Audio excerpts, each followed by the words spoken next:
19. un 20. jūlijā Valmiera pārvērtīsies par vieglatlētikas galvaspilsētu, jo tieši tur jau 19. reizi norisināsies prezidenta balvas izcīņa.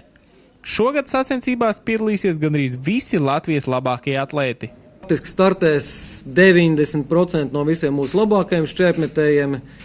Tātad, ja par meitenēm, tātad Madara Palamēka, Sinta Ozoliņa, Līna Mūze, tātad visas meitenes startē, 2 no viņām komandā.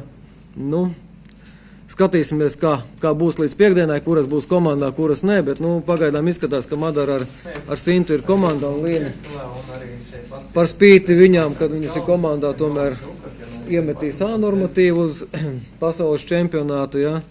Par puišiem tātad startē Vadims Vasiljevskis, Rolands Štrobinders un Ainārs Kovals. Diemžēl neredzēsim mēs Zigismundu, kurš dodas tā kā uz augstā kaluma sacensībām, kas ir sacensības Dimanta līgu. Pagājušā gada medaļniece Eiropas čempionātā Laura Ikalniece startēs 100 un 100 barjeras skriešanā. Ir cerība arī viņu redzēt stafetes skrējienā. Tur skatīsimies, kā būs komanda, šī te punktu situācija, lai faktiski varētu labi sagatavoties arī uz Maskavu. Laurai ir jāizlem, cik viņi var izdarīt un cik nevar. Tālāk domāju, ka ļoti laba intriga būs arī tālliekšanas sektorā vīriešiem. Elvijs Misāns ar Jāni Leiti, arī Dairis Riņš individuāli startēs, kur varētu arī būt cerība par to, ka tiek izpildīts arī B normatīvs uz Maskavu, kas faktiski būs arī Latvijas rekords. Tātad dāmām startēs Māra Grīva un Santa Matula tālēkšanā, kur ir cerība varbūt arī, kad Māra varētu tā kā aiztirties aiz Maskavas B normatīvu. Kas ir interesanti, tad redzēsim pirmoreiz arī Aigu Grabusti. Ir tāda cerība lodes grūšanā.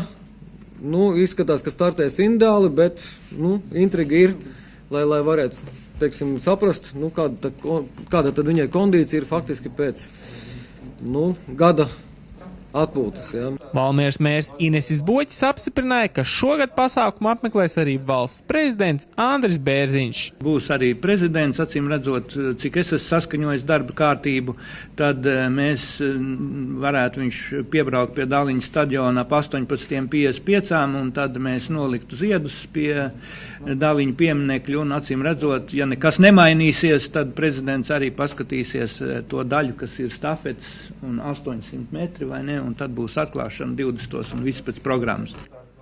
Vadims Vasiljevskis, kurš šajā sezonā no latviešiem ir labākais, ieskicēja, kādas ir izmaiņas viņa treniņu procesā pēc lielajām pārmaiņām. Es netrenējos vairs pie Eiduksa.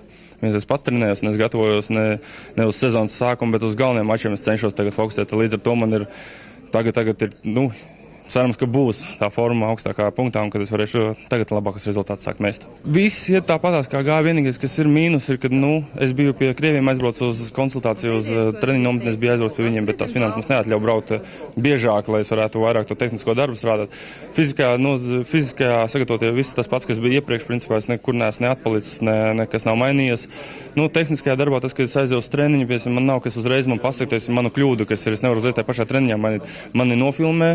Uzfilmēties, braucu mājās, skatos, kas man pa kļūdām, un tad es nākušā treniņā tikai braucu, tad es varu tikai mainīt tās kļūdas. Protams, kad ir treneris uz vietas, viņš uzreiz treniņā tev maina. Pie katra metiena var tev pateikt to kļūdu, pie kā ir jāpiestrādā uzreiz. Tas ir bišķi vieglāk, protams. Vienam pašam ir grūtāk mazliet, bet, pagaidām es labākais Latvijā esmu un kā iet uz priekšu. Vadims arī atzina, ka viņa mērķis ir jau Valmierā izpildīt A normatīvu, lai sirdī būtu miers un varētu sākt gatavoties pasaules čempionātam. No vienas puses man tas spiediens nav, tāpēc, ka es kā Latvijā esmu labākais, tomēr pa 2 centimetrus pagaidām esmu labāks nekā, Zigismunds, Sirmais un Ainārs vēl 80 tur ir un Štrominders 81 ir aizmets tikai. Bet drošības pēc es uzmestu 83,5 normatīvu izpildīt. Man uzreiz būtu akmens no sirds nokritis, es varētu mierīgi gatavoties uz pasaules čempionātu. Līdz ar to tagad es gatavojos uz Valmieru. Ja Valmierā neizdosies, cerams, ka viss būs otrādi. Tad man jāgatavojas atkal uz Latvijas čempionātu, lai es to normatīvu varu izpildīt, lai es droši un stabili, tāpēc, ka jebkurā brīdī var izpildīt, Zigismunds var izpildīt normatīvu, jebkurā brīdī var Ainārs izpildīt, tāpat arī Strobinders var labs sakritīvi visu un var izpildīt to normatīvu. Līdz ar to man jāgatavojas ar šiem 2 startiem.